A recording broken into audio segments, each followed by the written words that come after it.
Did you know that in North Korea, women keep their men in chicken coops? And the elite even have a special unit of 2,000 girls who are used until the age of 22 and then disassembled into parts for the wives of guards and officials.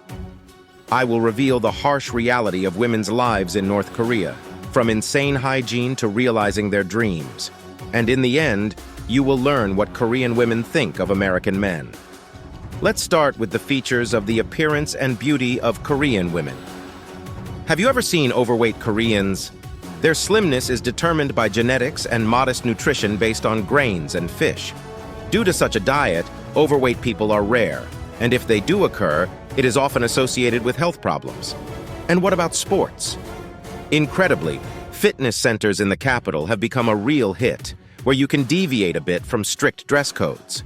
It's even fashionable to wear tight clothing, including sleeveless tops and bright pants. Korean women happily attend workouts, but not everyone. Some are busy with work, but I'll tell you about that later. As for personal life, romantic relationships among young people in North Korea are strictly controlled. Dating and showing affection before reaching adulthood is considered unacceptable, and these young people can even be expelled from educational institutions, or worse.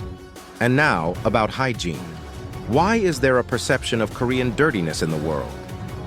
In the daily life of women in North Korea, many familiar personal hygiene products are missing, including disposable pads and tampons, which may seem strange to us, but they are illegal. It's not very clear why, but it's probably related to the country's leadership's desire to reduce environmental impact. However, women have found ways to adapt. They have switched to using reusable hygiene products, which they make themselves or buy from local artisans.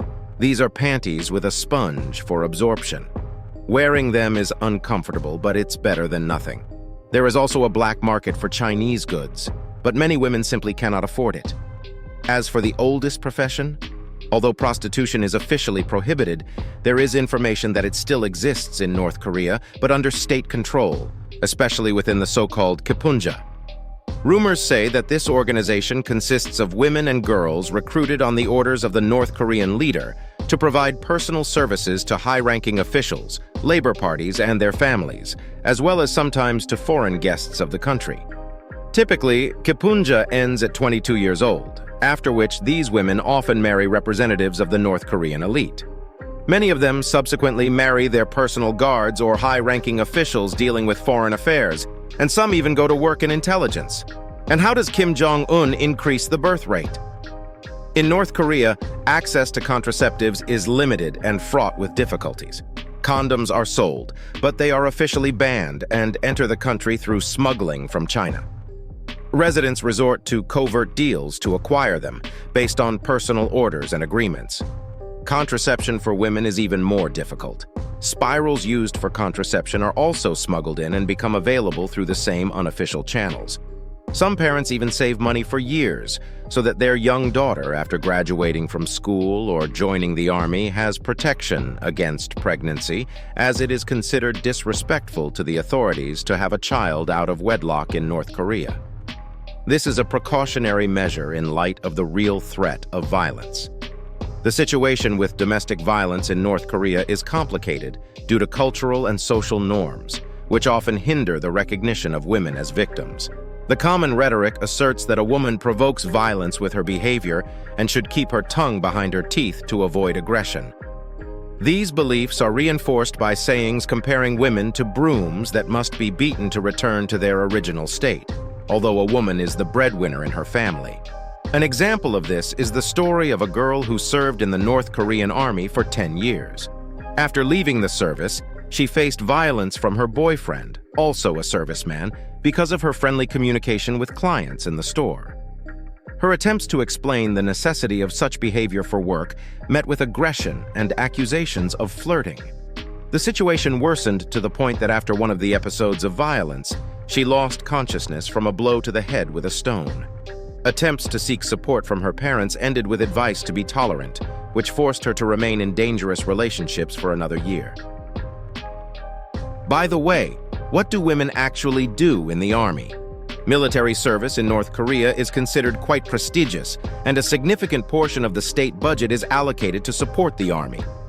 Changes in conscription policy in 2015 made military service mandatory for women, unlike the previous voluntary participation. Conscription campaigns are held twice a year, in spring and summer. In spring, school graduates are called up, while in summer, older women are enlisted. Women in the Army are often involved in performing household duties, such as cleaning and cooking, throughout their 7-year service term. The conditions of military service for them are far from comfortable. They are accommodated in strict conditions. The food ration is limited and does not provide the necessary amount of calories and vitamins, mainly consisting of rice. Lack of sleep, grueling workouts, and primitive living conditions, including washing with cold river water, subject women to serious physical and psychological trials. Many of them experience hormonal cycle disruptions. In addition, women in the Army are subjected to humiliation and harassment by the command, which tries to convince them that they can never be equal to male warriors, but can help with other tasks for the good of the motherland. It is important to note that all this information is based on the accounts of women who have escaped from North Korea, and there is no objective confirmation of it. And I want to remind you that those who haven't signed up are left without facts. By the way, what about artificial breasts and lip fillers? Plastic surgery is prohibited in North Korea, but just like in the South, the beauty ideal here is considered to be clean white skin and big eyes. If in the South, blepharoplasty is considered a gift for coming of age, then in the North, this procedure is categorically prohibited by law. However, many resort to underground services to meet beauty standards, using nature as an excuse. Plastic surgery in North Korea is a luxury, but an underground one. The makeup is simple: tinted eyelashes, transparent lipstick, and thin eyeliners that create a wow effect on the street. Korean women don't touch their faces all day, only when washing.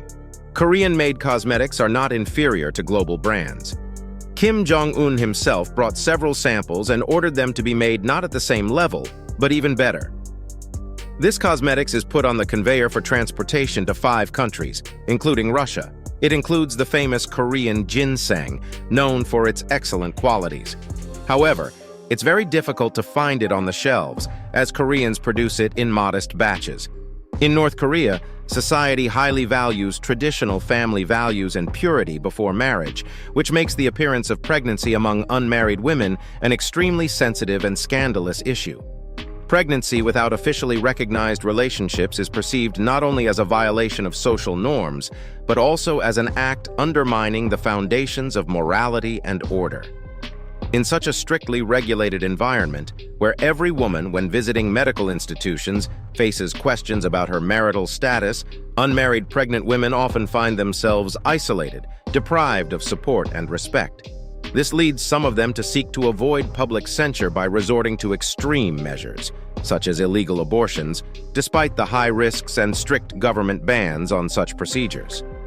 The tragedy of the situation is exacerbated by the fact that underground medical interventions are fraught with serious consequences for women's health, including a high risk of mortality. The cost of such procedures is often unreasonably high, making them accessible only to a limited number of women and exacerbating social inequality in the country. And that's a wrap, folks. If you're intrigued by this topic, be sure to subscribe to my channel, smash that like button, and stay tuned for all the latest updates. Thank you for watching.